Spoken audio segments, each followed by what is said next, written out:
제6과 노아의 계보, 그리고 홍수 이후의 사람들에 대해서, 일들에 대해서 잠깐 보겠습니다. 노아의 이 방주 사건은 워낙 잘 아는 사건입니다. 방주. 여러분, 방주가 뭔지 아십니까? 왜 노아의 배라고 하지 않고 방주라고 했을까요? 이 방주의 원래 히브리어 단어는, 순서가 이렇게 됐나요? 이 노아의 이 홍수 사건은 이 세상에 실제로 있었던 일이라고 성경은 얘기하고 있습니다. 온 세상의 모든 죄를 인하여 하나님께서 세상을 심판하기로 결정하시고 노아로 하여금 방주를 만들려고 하셨죠. 방주. 이 방주라는 히브리어 단어, 이 그림은 이제 꽤 오래전에 노아의 방주를 누가 상상해서 그린 그림인데, 노아 시대에 저렇게 배를 만드는 기술은 없었습니다. 저렇게 원형으로 배를 만들 수 있는 기술은 적어도 기원 이후에 한 1000년경에 생겨났다 그럽니다. 그 뒤에, 그 전에 배들은 전부 다 네모난 직각형의 배였어요. 노아의 방주 흔적이 있다고 한참 동안 떠들었던 적이 있었죠. 저게 이제 터키의 어떤 산의 형태인데, 저게 노아의 방주 형태라고 이제 조금 이런 식으로 실제로 이렇게 지금 그림이 커가지고 치수가 안 나와 있는데, 성경이 치수하고 막 갖다 대고 했는데, 저거는 가짜입니다. 저는 가짜임이 명백하게 드러나고, 노아의 방주는 분명히 나무로 만들었는데, 저기엔 나무의 흔적이 하나도 없어요. 형태만 저렇게 있는 땅일 뿐입니다. 저런 퇴적 지형이 있어요. 이 노아의 방주의 흔적을 찾는 그러한 어리석은 일에 시간과 돈을 빼앗길 필요가 없습니다. 모세의 무덤, 하나님이 모세를 산에 데리고 가서 너보산에서 아무도 안 보는 데서 데려가 있잖아요. 왜 그랬습니까?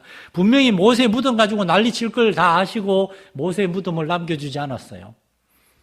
제가 무슨 텔레비 프로를 보는데 로마 교황청에 가면 온갖 성물이들 다 있는데 그 중에 손바닥만한 상자가 있답니다.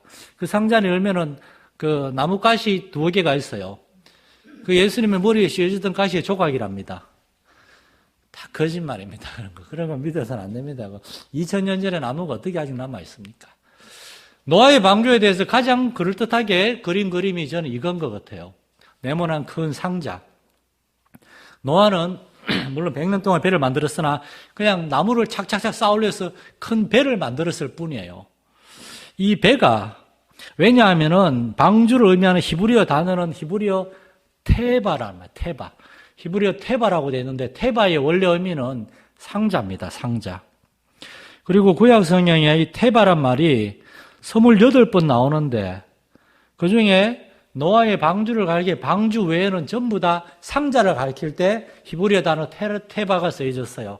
출애굽기 3장에서 모세 엄마가 모세를 바구니에 담아가지고 이렇게 나일 강 가에 갖다 놨잖아요. 갈대밭 사이에.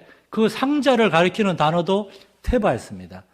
테바에는 작게는 아기를 담을 수 있는 바구니, 크게는 뭔가 큰 물건을 담을 수 있는 큰 상자를 의미하는 게 방주예요.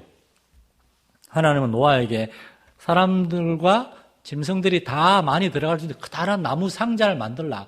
방주의 목적은 목적지를 향하여 나가는 배가 아니었어요. 그냥 떠 있기만 하면 됐어요.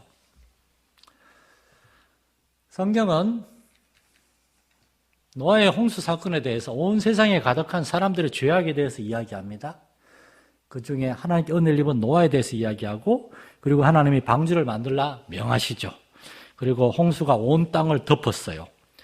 그런데 하나님께서 노아와 방주의 피조물들 기억하셔서 그 방주가 가라앉지 않게 하셨고 방주를 지켜주셨어요. 그리고 노아의 방주에서 나온 노아는 하나님께 제단을 쌓습니다. 그리고 하나님이 노아의 가족을 축복하십니다. 이 창세기 6장에서 9장 사건은 창세기 1, 2장의 사건하고 거의 흡사합니다. 원래 창조, 그리고 노아의 홍수를 통해서 하나님이 새로운 창조를 허락하신 거예요. 이 땅에 새로운 인류를.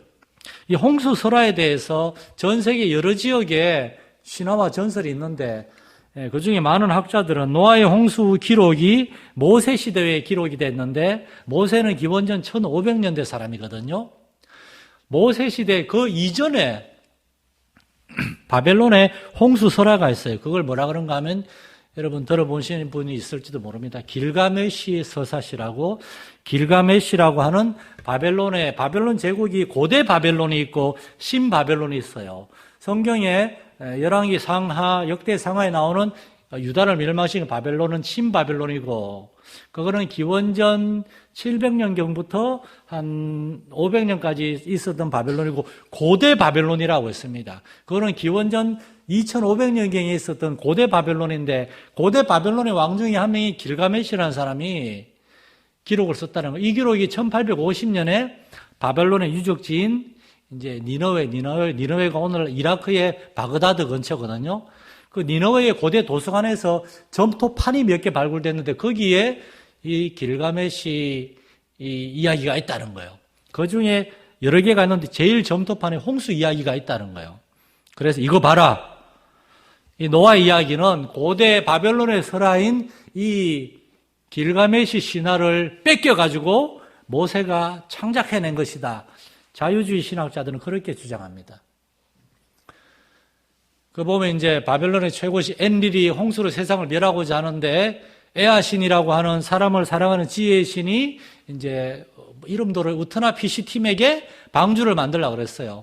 그리고 방주를 만든 다음에 그 방주 안에 방주를 5일 만에 만듭니다. 5일 만에 후딱 만들고 가족과 친척, 자기의 모든 재산까지 다 가지고 짐승들을 안 넣었어요.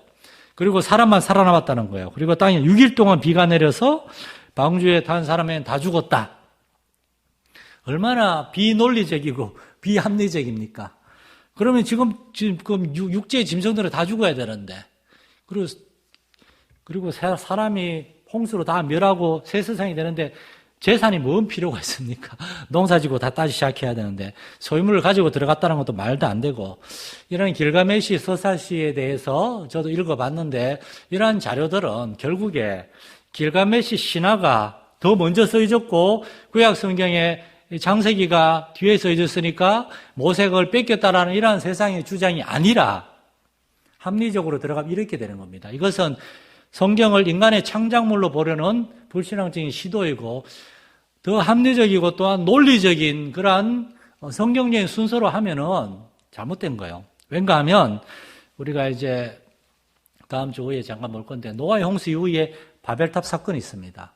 노아의 홍수 때 살아남은 사람들이 흩어져 가지고 온 땅에 퍼져나가 생육하고 번성하라 그러는데 그 중에 끝까지 살아남은 사람들 중에 함의 후손들 중에서 니므롯이라고 하는 사람이 있어요. 니므롯이 시날 땅에 큰 나라를 세웁니다.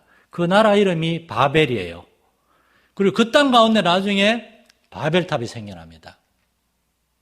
바벨탑이 세워진 시날 평지에 바벨론 제국이 생겨나요. 그 바벨론 제국 사람들은 아담과 하와 이야기와 노아 이야기를 다 들어서 알고 있어요. 왜냐? 여기에 있는 사람들은 함의 후손만이 아니라 셈의 후손도 있고 야베스 후손도 있고 다 모여 살았으니까. 그런데 바벨 사건 이후에 다 뿔뿔이 흩어져서 이제 야베스 후손은 북쪽으로 가고 함의 후손은 남쪽으로 가고 그 지역 땅인 셈의 후손이 그대로 남아 살죠. 그래서 고대 바벨론 제국은 셈족입니다. 그 셈족 중에 나중에 기원전 2500년경에 거기에 누가 하나님의 부르심을 받습니까? 셈족의 후에 갈대아의 아람 사람 아브라함이 하나님의 부르심. 아브라함은 바벨론 사람이었어요. 고대 바벨론 성경에는 수메르가 왜 수메르입니까? 수메르가 셈족이란다. 셈족. 셈을 가리켜서 영어로 수메르라고 그런 거예요. 세메르라고도 수메르. 수메르 제국은 셈족이 세운 나라인데 그게 나중에 이름이 바벨론 제국으로 알려진 건데 그 바벨론 제국의 사람들은 노아의 홍수와 바벨탑과 모든 이야기들을 다 알고 있어요. 그러니까 무슨 말인가 하면은 모세가 바벨론 제국의 신화를 뺏긴 것이 아니고 이제 여기 보면 여러분 글씨가 보일란가 모르겠는데 여기 보면 이제 구스가 니므롯을 낳고 니므롯이 시날 평지에 바벨론 제국을 세우고 이게 이제 바벨론 제국의 시작입니다. 바벨론 사람들에게 그 땅에 있는 사람들에게 노아의 홍수와 바벨탑의 기억이 남아 있었어요. 그래서 그들 중에서 이제 아브라함은 하나님의 부름을 받고 가나안 땅으로 가서 왜냐? 그 수메르 땅에 계속 있으면 바벨론 제국이 우상 숭배로 점점 타락할 것을 아시고 하나님이 아브라함을 불러서 가나안 땅으로 보내시죠. 그리고 남아있는 그 사람들이 계속 바벨론 제국을 만들고 거기 바벨론이 우상 숭배로 타락하면서 그들이 만든 신화 가운데 하나가 길가메시 신화라는 겁니다. 순서가 바뀐 거예요. 길가메시 신화가 먼저고 거기에서 노아의 홍수 이야기를 빼온 게 아니고 노아의 홍수 사건에 대한 기억을 갖고 있는 사람들이 하나님 신앙을 잊어버리고 고대에 홍수가 있었던 건 분명한데 거기에다가 신화를 만든 거라는 겁니다. 그걸 또한 어떻게 알 수 있는가? 이건 이제 고대 중세의 한 화가가 그린 바벨탑의 상상화인데 제가 옛날에 여러 번 얘기했을 거예요. 이게 바벨탑의 상상화인데 왜 사람들은 바벨탑을 이렇게 그렸을까요? 그런가 하면은 지금의 이라크 땅에 이렇게 생긴 탑이 되게 많았어요. 이게 고대 바벨론의 신전입니다. 이것을 지구라트라고 그래요. 중세 사람들은 우리보다 옛날 신화 역사에 대해 더 잘 알고 있었어요. 이 바벨론 땅에 옛날에 바벨탑이 세워졌기 때문에 여기를 바벨론이라 그러고 그 땅에 보니까 이런 지구라트가 많은 거예요. 이게 바벨탑을 쌓았던 사람들이 아직도 회개하지 않고 계속해서 비슷한 탑을 만든 거예요. 그래서 바벨탑은 이런 형태였을 것이다. 지구라트를 보고 화가들이 바벨탑을 상상해서 만들었다는 거예요.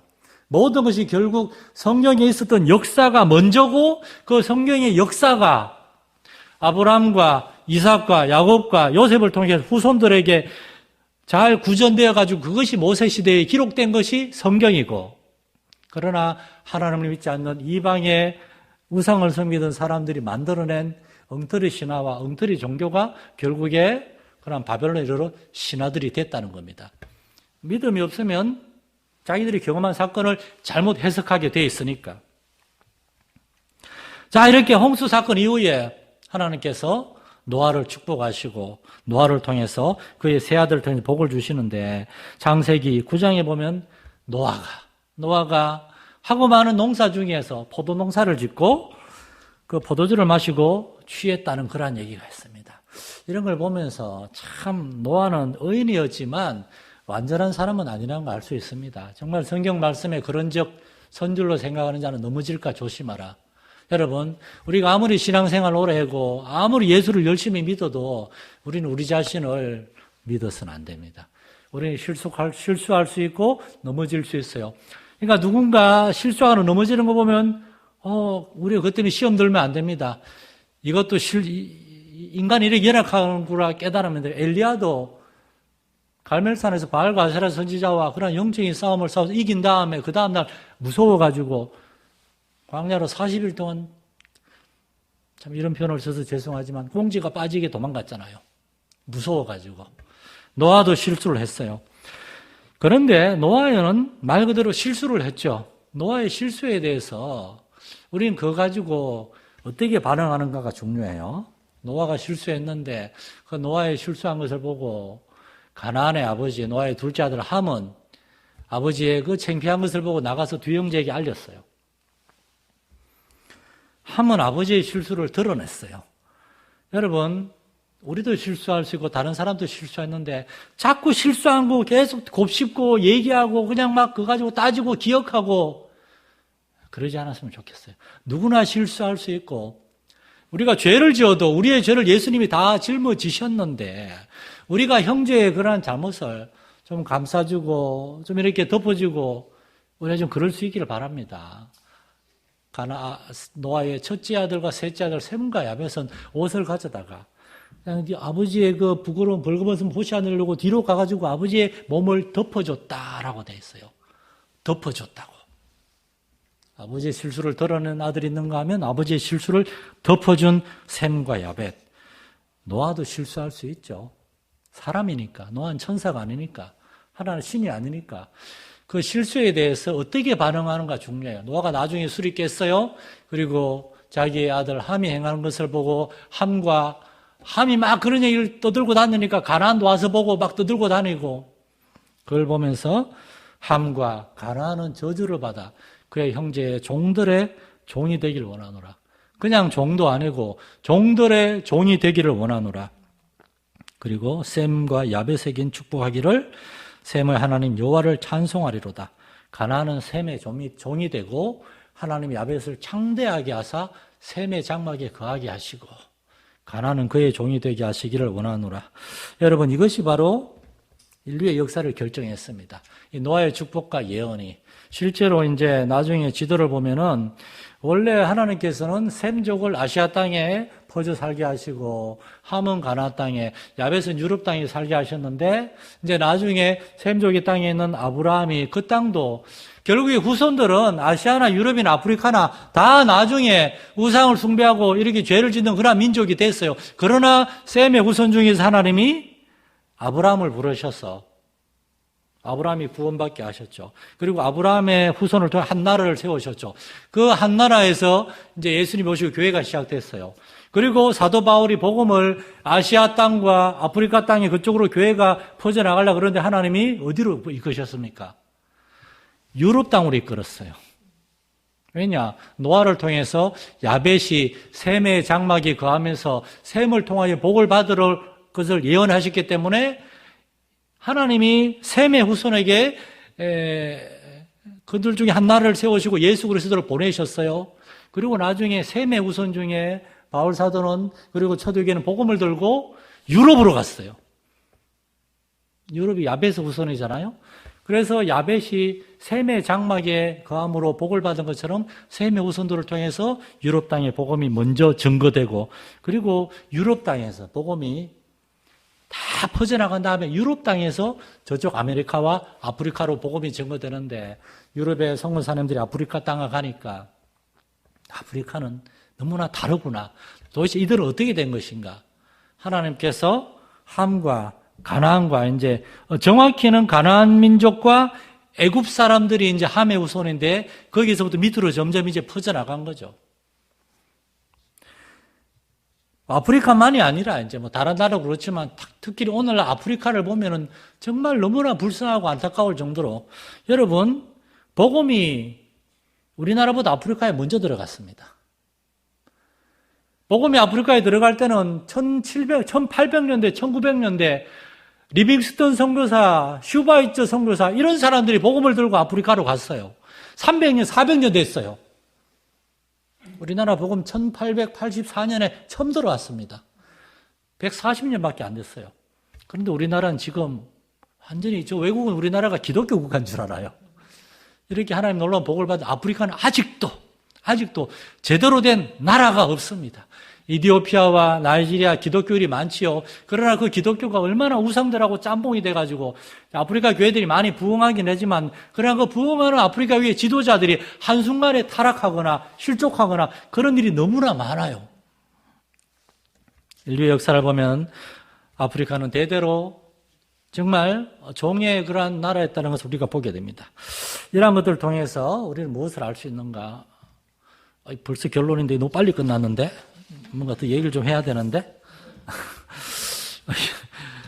좀 길게 좀 얘기를 해야 돼. 아까 앞에 너무 빨리빨리 가가지고 노아의 홍수는 사람은 죄인이고 악에 지배당할 수밖에 없는 연약한 존재라는 사실을 보여줍니다. 여러분 예수님이 오셔서 교회가 생겨났습니다. 그리고 중세가 시작됩니다. 예수님이 오신 이후에 정확하게 100년 지나서 교황제도가 생겨났어요. 교황제도가. 베드로는 원하지 않았는데 베드로를 자꾸 초대 교황이라고 그래요. 베드로는 아주 굉장히 당황해하고 기분이 안 좋을 거예요. 교회의 황제, 중세가 얼마나 타락한 시대였습니까? 신부들과 교회 지도자들만 성경을 읽고 해석할 수 있는 권한을 주고 1400년대 얀 위클리프라는 사람이 종교재판에서 사형을 당했습니다. 그 이유가 성경을 다른 언어로 번역을 했어요. 성경을 모든 사람이 읽을 수 있는 영어로 번역했다가 죽은 겁니다. 독일의 마틴 루터가 종교개혁을 하고 난 다음에 그가 제일 먼저 한 일이 뭔가 하면 성경을 독일어로 번역하는 거였어요. 그전에는 라틴어밖에 없었어요. 그래서 1517년에 종교개혁이 시작했는데 오늘날에 와가지고 종교개혁 이후에 한 500년이 지났죠. 지금의 세상을 보면 교회가 새로운 종교개혁이 필요하지 않나 싶을 정도로 얼마나 하나님의 말씀에서 멀리 떨어져 있습니까? 빨리 안 끝나고 질질 끌려고 하는 것이 아니라 여러분 방송 설교 한번 들어보십시오. 정말 죄송한 얘기지만 제가 설교를 들으면 10개 중에 5개 정도는 성경 본문 읽어놓고 성경 본문하고 상관없는 다른 이야기 한참 하다가 복 받을지어다 그리고 끝이 납니다. 하나님의 말씀 잘 전하고 그 말씀의 결과로 당연히 하나님은 복 주기를 원하시는데 참 얼마나 그런 말씀하고 동떨어진 설교가 많은지 모릅니다. 사람들은 연약한 존재예요. 노아의 방주는 하나님께서 죄인을 불쌍히 여기시고 구원하시는 하나님이라는 것을 보여줍니다. 하나님은 교회를 계속해서 개혁시키세요. 영적인 각성, 회복. 오늘날도 하나님의 말씀, 하나님을 향한 살아있는 예배 점점 멀어져 가지고 명목상의 신자들, 명목상의 교회, 그런 교회가 있는가 하면은 그러나 정말 예배에 열심을 내고 하나님의 말씀을 들으려고 그러고 하나님께 순종하려고 그러고 정말 습관적으로 틀에 박힌 신앙생활 아니라 하나님을 사랑하는 마음으로 하나님의 영광과 하나님의 은혜에 정말 감동을 받아가지고 하나님을 섬기려고 하는 그러한 교회와 성도들은 오늘날도 계속해서 부흥하는 줄 믿으시기 바랍니다. 우리가 어떤 교회로 나아가야 되겠습니까? 하나님 지금도 일하고 계세요. 그리고 노아의 홍수 사건은 세상 역사가 결국에는 하나님의 창조와 다스림과 심판 아래에 있음을, 홍수 이전에 1600년이었어요. 하나님의 창조와 축복에도 불구하고 다스림에도 불구하고 불순종한 그들을 심판하신 것처럼 하나님은 때가 되면은 또한 온 세상 가운데 하나님은 심판의 진음으로 다시 오십니다. 한 번 죽는 것을 사람에게 정하신 것이고 그 후에는 심판이 있으리니 심판은 반드시 와요. 우리는 심판대 앞에서 두려워하지 않아도 돼요. 우리는 가장 든든한 백그라운드가 있으니까, 예수님이 계시니까. 예수님이 없는 사람들은 어떻게 해야 됩니까? 그래서 우리가 잃어버린 영혼들을 위해서, 오이코스들을 위해서 기도하고 복음을 전해야 되는 줄 믿습니다.